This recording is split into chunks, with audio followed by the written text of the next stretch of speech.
What's up, guys? This is Beaks here, coming back at you with another video about the double ramp wall rush on console. So just think of this video as a more extended, in-depth tutorial of the original video I made a few weeks back. If you haven't seen the original video of how to double ramp wall rush on console, I'll be sure to post the link in the description below, along with my series of me double ramp wall rushing and wrecking people. So over the past 3 weeks, I've been able to master technique. I'm going to throw everything in the video that I think is important to share with you guys.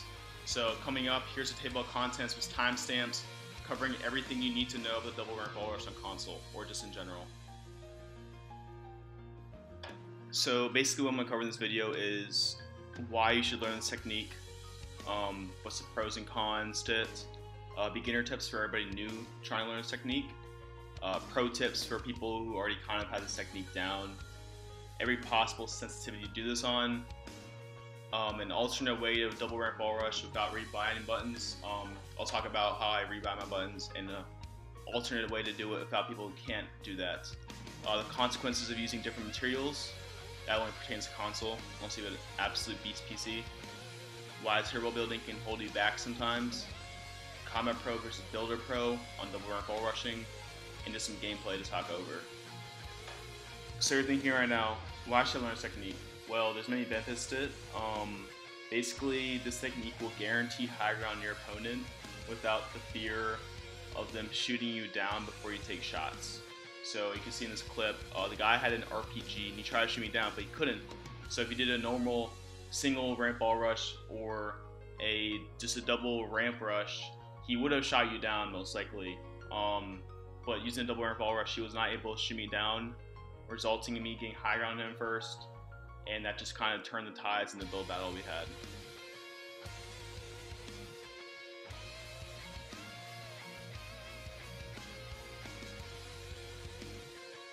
If you're new to this technique, get used to using a circular motion with your cursor, and walk through it, which will allow you to get the rhythm of button smashing down. The next step in this technique is an exaggerated zigzag motion. Doing this is going to allow you more time to place your ramps and walls down while sprinting through it.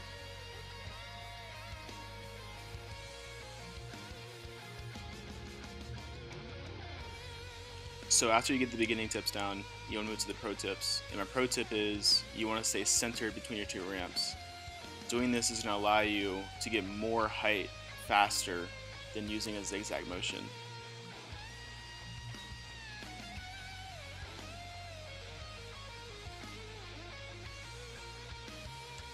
Get used to starting a double ramp wall rush in different scenarios. Like right here, I started 1x1. So if you're in a build fight, like this is a pretty good scenario of what it might look like to gain the height of your opponent.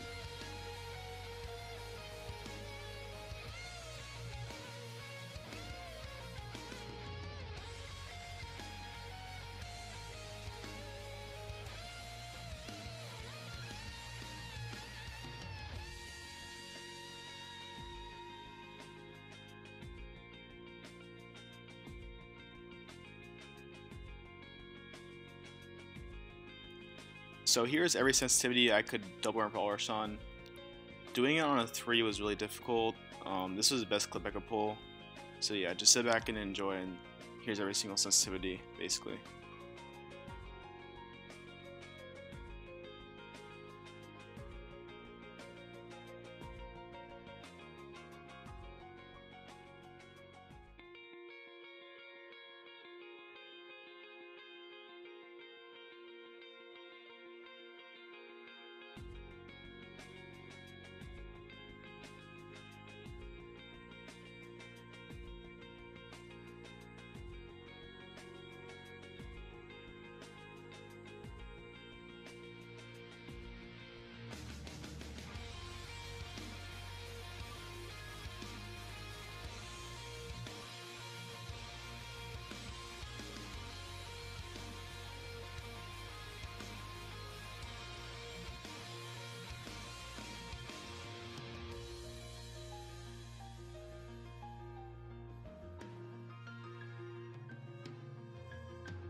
At this point in the video, some of you guys may be thinking, how the fuck are you spamming your trigger so fast?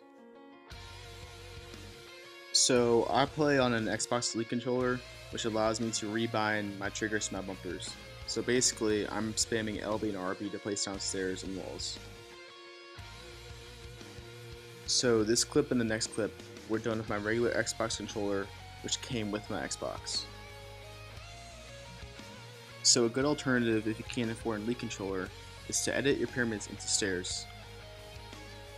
Doing this will allow you to spam a bumper button rather than a trigger button. Personally, I have problems spamming my left trigger because I'm right hand dominant. Spamming RT is pretty straightforward. I feel like anybody can do that who's right hand dominant. So basically, this is a good approach for anybody who has trouble spamming LT. So when double ramp ball rushing on console and you're not using wood, there's a few things to consider. As you can see, my character just stuttered. Whenever I use brick and metal, I always notice this happens. I don't know what causes it. I think it's because brick and metal have a very detailed animation when it's generating health. Wood is very basic, straightforward. So I think all those details happening behind you in the background causes your console to lag, which can mess up your ramp rush just in general and cause you to lose frames.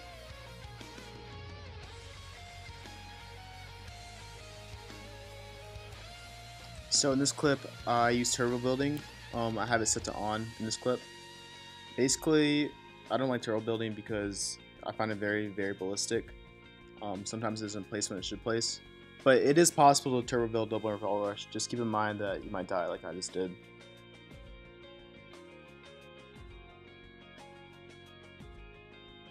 When I tried doing this technique on Combat Pro, I would always run into this problem with the wall placing instead of a stair. To anybody using Combat Pro, good for you. It's all personal preference. I'm just trying to show the problem that I had with Combat Pro. So yeah, guys, that basically concludes the video. Here's a clip of me destroying 3 kids in a build battle. They're pretty experienced builders, a 1v3 situation. Just a friendly disclaimer, double ramp ball rushing is by far the hardest technique to learn in the game. It's the hardest for a reason. I've only seen about 2 to 3 people ever do this on console, like against me, not my teammates, because I know my teammates can do it, but just like against me, like players I've had to face, I've only seen at least 2 to 3 other people do it, so this is not an easy thing to master. Not everybody can master this technique. If you have any questions for me, be sure to comment below or find me in my stream, mixer.com/Beaks and twitch.tv/xbeaks. Well, I think that covers about everything about double ramp ball rushing. If you liked the video, be sure to like and subscribe if you haven't already. Anyways, peace out, guys.